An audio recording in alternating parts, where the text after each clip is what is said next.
I'm Anna, 32F, and I've been married to Tom, 34M, for 8 wonderful years. We have 2 beautiful children, Lily, 6F, and Max, 4M. Tom and I met in college when we were both studying engineering. I was immediately drawn to his kind nature and quick wit. We started dating in our junior year and have been inseparable ever since. Tom has always been an amazing partner. He's supportive of my career as a software developer and is a hands-on father to our kids. We've built a life together that I'm proud of, but lately, our happiness has been overshadowed by a growing problem, Tom's sister, Rachel, 30F. To understand the current situation, I need to give you some background on Tom and Rachel's family. They grew up in a small town with their parents, Jack and Marie. Jack was a construction worker with a severe drinking problem. He was often absent, and when he was home, he was either passed out or verbally abusive. Marie worked 2 jobs to keep the family afloat, as a waitress during the day and a night shift nurse. With their parents mostly absent, Tom, being the older sibling, took on a lot of responsibility for Rachel from a young age. He'd make sure she got to school, helped her with homework, and even learned to cook simple meals so they wouldn't go hungry. This created a strong bond between them, but it also laid the foundation for an unhealthy dynamic. When Tom was 16 and Rachel was 12, Jack finally left for good. Marie fell into a deep depression, barely able to function. Tom stepped up even more, practically raising Rachel on his own while trying to finish high school. It was a difficult time, and I know it left deep scars on both of them. I met Tom in our freshman year of college. He was quiet and serious, always studying or working part-time jobs. It took months before he opened up to me about his family situation. I remember feeling in awe of his strength and resilience. As we got closer, I also started to notice how often he'd get calls from Rachel. She'd need help with school projects, advice on friend drama, or just someone to talk to. Tom always dropped everything to be there for her. At first, I found their closeness endearing. I'm an only child, so I thought this was just how sibling relationships worked. But as our relationship progressed, Rachel's constant presence in Tom's life started to feel intrusive. When Tom and I got engaged after graduation, Rachel's behavior took a turn. She showed up at our apartment unannounced the night we told her, crying and accusing Tom of abandoning her. Tom spent hours consoling her while I sat awkwardly in our bedroom, feeling like an outsider in my own home. During our wedding planning, Rachel insisted on being involved in every decision. She'd call Tom with emergencies whenever we had date nights or meetings with vendors. At the wedding itself, she gave a speech that was more about her relationship with Tom than our marriage. She barely acknowledged me and referred to herself as the most important woman in Tom's life. After we got married, things got worse. Rachel would call Tom at all hours of the night for the smallest things. She'd claim she had an emergency, but it would turn out to be something trivial like needing help changing a light bulb or feeling lonely. Tom, being the caring brother he is, would often go to help her, even if it meant leaving in the middle of our date nights or family time. I tried to be understanding, remembering their difficult childhood. But it started to wear on me. I talked to Tom about it, and he agreed to set some boundaries with Rachel. He told her she couldn't call after 9 p.m. unless it was a real emergency, and he wouldn't drop everything to run to her aid for minor issues. Rachel didn't take this well. She accused me of turning Tom against her and trying to destroy their relationship. She started showing up at our house unannounced, often when Tom wasn't home.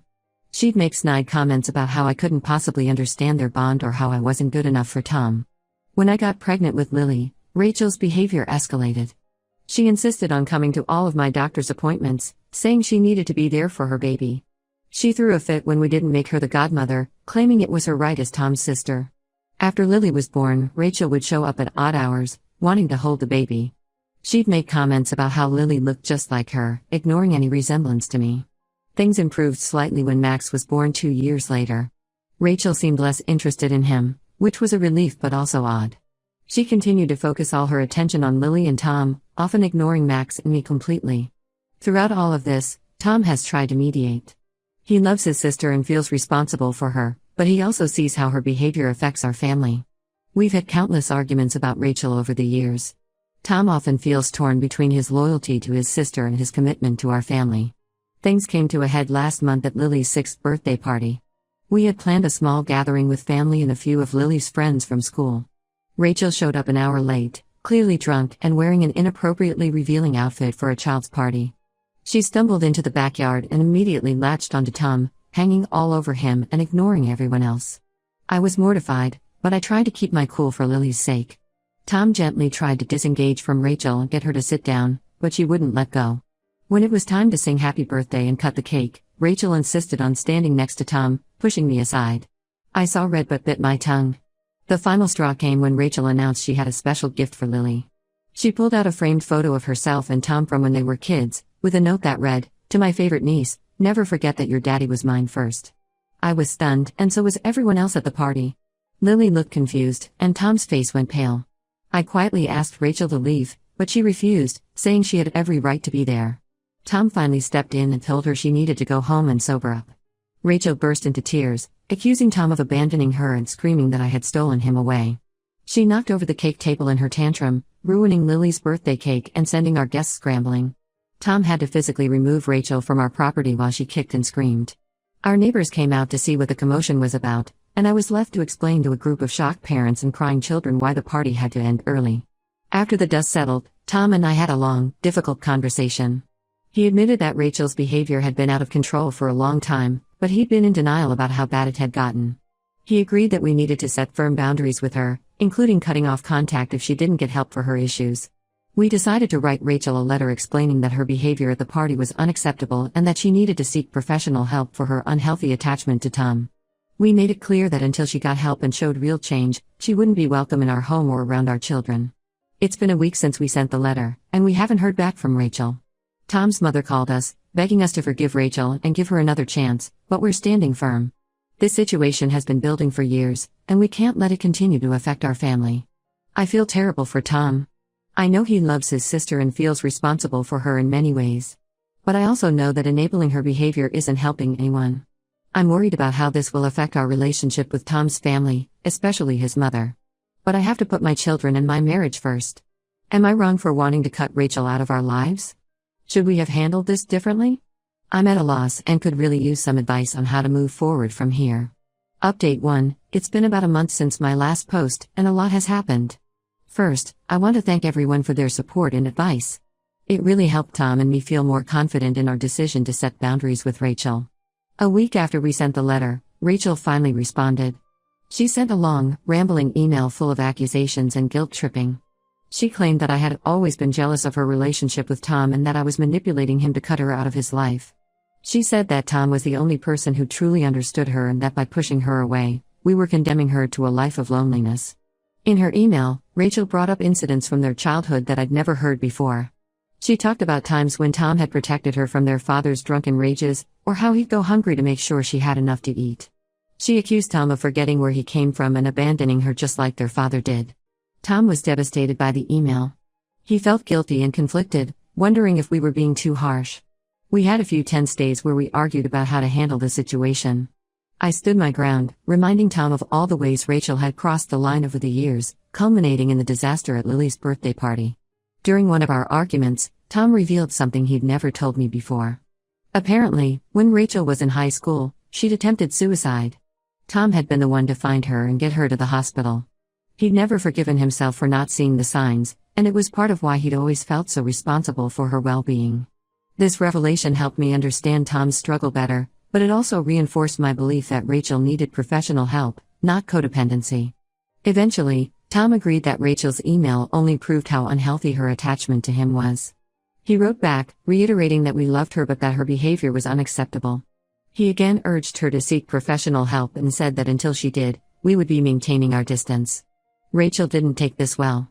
She started calling Tom's phone constantly, leaving voicemails that ranged from tearful pleas to angry rants. When Tom didn't respond, she began showing up at his workplace. His boss had to ask her to leave several times, and Tom was embarrassed and stressed about the situation affecting his job.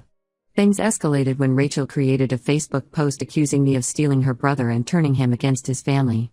She shared old photos of her and Tom, writing long captions about their close bond and how I was destroying it. Some of Tom's extended family members and old friends commented, taking Rachel's side without knowing the full story. One of Rachel's posts particularly upset me. She shared a photo from our wedding day, one where she was standing between Tom and me. The caption read, "Remember when we were all happy? Before she came between us?" It was infuriating because Rachel had actually pushed her way into that photo, and I remember feeling annoyed about it at the time. Tom was furious when he saw the posts. He finally snapped and wrote a public response, detailing Rachel's behavior over the years and explaining why we had to set boundaries. He asked people not to take sides in a family matter they didn't fully understand. Most of the comments were deleted after that, and Rachel took down her original post. Throughout all of this, Tom's mother has been caught in the middle. She keeps calling us, crying and begging us to reconcile with Rachel. She says Rachel is spiraling and that cutting her off is cruel. Tom tried to explain our position, but his mother doesn't seem to understand the severity of the situation. Last week, things took an even more serious turn. Rachel showed up at our house late one night, clearly drunk. She was pounding on the door and screaming for Tom to come out. Our children woke up crying, terrified by the noise. I called the police while Tom tried to calm Rachel down through the door. When the police arrived, Rachel tried to convince them that we were holding Tom against his will. She spun a wild tale about how I had brainwashed Tom and was keeping him from his real family. The officers quickly realized she was intoxicated and escorted her off our property. They asked if we wanted to press charges, but we declined, hoping this would be a wake-up call for Rachel. The next day, Tom called Rachel's best friend, Lisa, 31F, to express his concerns about Rachel's mental state and drinking. Lisa revealed that Rachel had been struggling with alcohol abuse for months but had been hiding it from her family. Apparently, Rachel had lost her job 6 months ago due to her drinking but had been pretending to go to work every day. She'd been living off her savings and maxing out credit cards to keep up appearances. Lisa also shared that Rachel had been in a series of toxic relationships over the past few years. She jumped from one boyfriend to another, always choosing men who were emotionally unavailable or abusive. Lisa believed that Rachel's obsession with Tom was partly due to him being the only stable male figure in her life. This information gave us a new perspective on Rachel's behavior. While it didn't excuse her actions, it helped us understand the depth of her issues. Lisa agreed to try and convince Rachel to seek help, and we're hopeful that having her friends' support might make a difference. As of now, we're still maintaining our distance from Rachel. Tom is in contact with Lisa to stay updated on Rachel's condition, but we're firm in our decision not to engage directly until Rachel gets professional help. It's been hard on Tom, and I can see the toll it's taking on him. He started seeing a therapist to work through his feelings of guilt and responsibility for Rachel. Our children are still shaken by Rachel's late-night visit, and we've had to have some difficult conversations with them about why Aunt Rachel can't visit right now. Lily keeps asking if Aunt Rachel is mad at her, thinking she did something wrong at her birthday party. It breaks my heart to see how this situation is affecting them. I'm trying to stay strong for Tom and our kids, but I'd be lying if I said this wasn't wearing on me too. The stress of the situation has been intense, and I worry about the long-term effects on our family. But I also know we're doing the right thing by setting these boundaries. We're taking things one day at a time and hoping that Rachel will eventually realize she needs help. In the meantime, we're focusing on our immediate family and trying to create a stable, peaceful environment for our children. I'll update again if there are any significant developments. Thank you all again for your support. Update 2. It's been 3 months since my last update, and I wish I had better news to share. Unfortunately, the situation with Rachel has only gotten more complicated and stressful. About a month ago, we received a call from the local hospital. Rachel had been admitted after a serious car accident. She had been driving under the influence and crashed into a tree. Thankfully, no one else was hurt, but Rachel suffered a broken leg and some internal injuries. Tom was torn about whether to visit her in the hospital.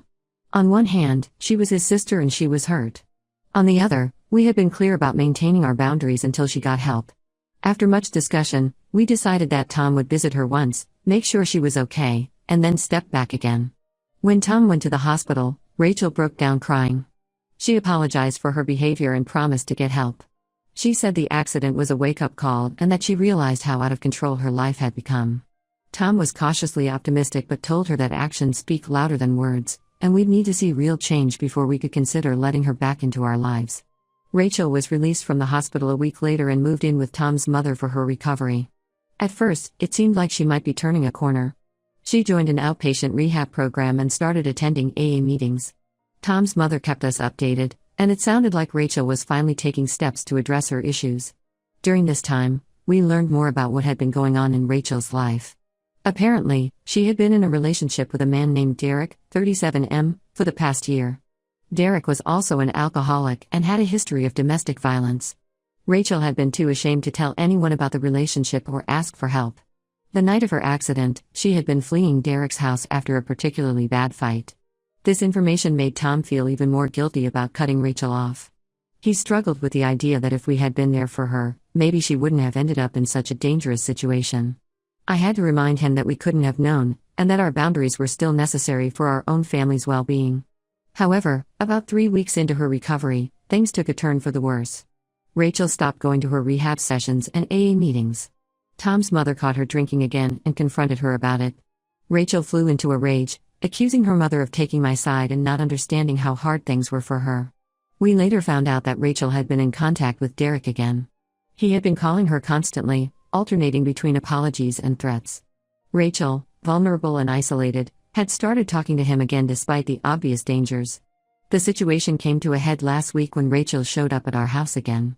This time, she wasn't drunk, but she was clearly unstable. She was crying and begging Tom to let her move in with us, saying she couldn't stay with her mother anymore. She promised she'd be on her best behavior and would help with the kids. Tom tried to calmly explain why that wasn't possible, reminding her of the boundaries we had set. Rachel didn't take it well. She started screaming that I had turned everyone against her and that I was keeping her from her real family. She threatened to take us to court for grandparents' rights, even though she's not a grandparent, so she could see our kids. In the midst of her tirade, Rachel revealed that she was pregnant with Derek's child. She said she needed Tom's help now more than ever, and that he couldn't abandon her and his future niece or nephew. This revelation stunned us both, adding another layer of complexity to an already difficult situation. I had to usher our children upstairs as they were frightened by Rachel's outburst. Tom eventually managed to get Rachel to leave, but not before she made a scene that had our neighbors peeking out their windows again.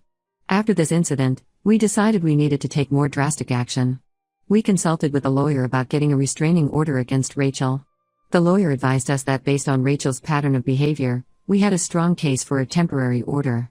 However, he also warned us that Rachel's pregnancy could complicate matters, especially if she tried to use it to gain sympathy from the court. We filed for the restraining order the next day. It was one of the hardest things Tom has ever had to do, but we both agreed it was necessary for the safety and well-being of our family. The temporary order was granted, and Rachel was served with the papers a few days ago. As expected, this has caused a huge rift in Tom's family. His mother is beside herself, saying we've gone too far and that we're destroying the family. She's especially upset about the idea of her grandchild being born into this situation. Some of Tom's aunts and uncles have sided with Rachel, sending us angry messages about how we're overreacting and being cruel to a pregnant woman in need. Tom is struggling with guilt and second-guessing our decision. The news of Rachel's pregnancy has hit him hard, and he's torn between wanting to protect our family and feeling responsible for his sister and her unborn child. We've had several emotional conversations about it, but we're both standing firm in our decision to maintain boundaries. Our kids have been asking questions about why everyone in the family is fighting, and it's challenging to explain the situation in a way they can understand. Lily, in particular, seems to sense the tension and has been having nightmares. We've been trying to shield them from the drama as much as possible, but it's not easy. I'm exhausted and stressed, but I know we're doing the right thing. We can't continue to let Rachel's behavior disrupt our lives and potentially put our children in harm's way. I just hope that this will finally be the wake-up call Rachel needs to get serious about getting help, not just for her sake but for her unborn child's as well. We have a court date set for next month to determine if the restraining order will be made permanent. Tom and I are both anxious about it, but we're trying to stay focused on what's best for our immediate family. We're also discussing how to handle the situation with Rachel's pregnancy and what role, if any, we should play in our future niece or nephew's life. I'll update again after the court hearing. Thank you all for your continued support and advice during this difficult time. Update 3. It's been 6 months since my last update, and I'm relieved to report that things have finally started to settle down. The court hearing for the permanent restraining order was a difficult day for everyone involved, but ultimately, the judge ruled in our favor. The restraining order was made permanent, requiring Rachel to stay at least 500 feet away from our home, our children's schools, and Tom's workplace. The judge took Rachel's pregnancy into consideration but determined that her pattern of behavior posed a significant risk to our family's safety and well-being. The court also mandated that Rachel attend rehab and undergo psychological evaluation as conditions for any future revision of the order. The aftermath of the court decision was tough. Tom's mother was devastated and initially refused to speak to us. Some family members continued to send angry messages, accusing us of tearing the family apart. But as weeks went by without any incidents from Rachel, people slowly started to come around. About 2 months after the court hearing, we received surprising news. Rachel had checked herself into a long-term rehabilitation facility that specializes in treating pregnant women with addiction issues. According to Tom's mother, The reality of the permanent restraining order and the potential of losing custody of her child had finally shaken Rachel enough to seek serious help. She had admitted that she had a problem and that her behavior had been destructive. Tom was cautiously optimistic about this development. We both agreed to take a wait-and-see approach, not wanting to get our hopes up too quickly. Tom's mother has been keeping us updated on Rachel's progress, and so far, it seems she's taking the program seriously. Rachel gave birth to a healthy baby boy 3 months ago. She named him Jack, after their father. It was a bittersweet moment for Tom, who wasn't able to be there due to the restraining order. However, Rachel allowed Tom's mother to send us pictures, which was a small but significant step. As for our family, we've been focused on healing and moving forward. Tom has continued with his therapy, which has been incredibly helpful in processing his feelings about the whole situation.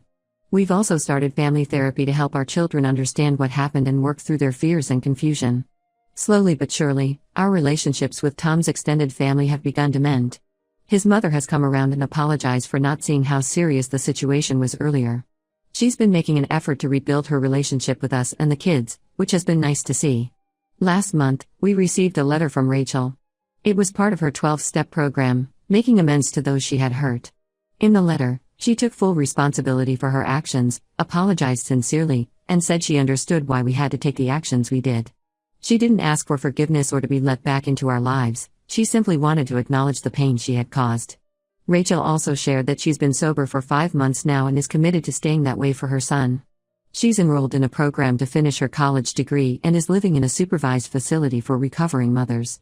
She mentioned that she's been attending therapy regularly and is working on her codependency issues. Tom and I read the letter together, and it brought up a lot of emotions for both of us. We decided not to respond immediately, feeling that we needed time to process everything. We're still not sure what our relationship with Rachel will look like in the future, if there is to be one at all. But for now, we're just relieved that she's getting the help she needs. As for us, life has returned to a sense of normalcy that we haven't experienced in years. Our kids are doing well, and the tension that had been hanging over our family for so long has finally lifted. Tom and I are stronger than ever, having weathered this storm together. We know there may be challenges ahead, especially as Rachel continues her recovery and raises her son. We've discussed the possibility of gradually allowing supervised contact in the future, but we're in no rush. Any steps toward reconciliation will be slow and carefully considered, always putting our children's well-being first. Whatever happens, we'll face it together. This experience has taught us the importance of setting boundaries and prioritizing our immediate family's needs. It's been a painful journey, but I believe we've come out stronger on the other side.